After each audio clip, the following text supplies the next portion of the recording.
এটা ঠিক হলো এই কাজটা?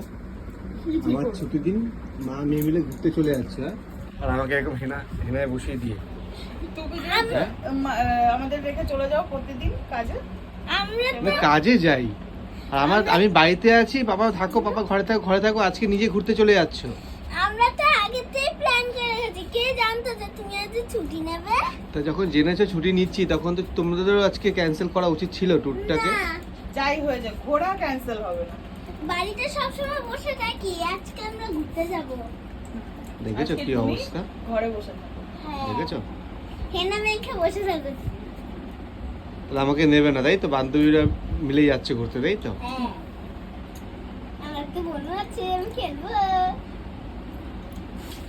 এটা হচ্ছে হলো তোমার শাস্তি। হ্যাঁ, আমাকে এরকম আমাকে আর মেয়েকে রেখে তুমি অনেক জায়গা চলে যাও কেন? তোমার কোম্পানি থেকে যখন কোনো পিকনিক থাকে আমাদের রেখে চলে যাও না? দেখেছো সে একটা কোম্পানি পিকনিক নিয়ে বসেই আছে। ঠিক আছে যাও, তোমরাও যাও।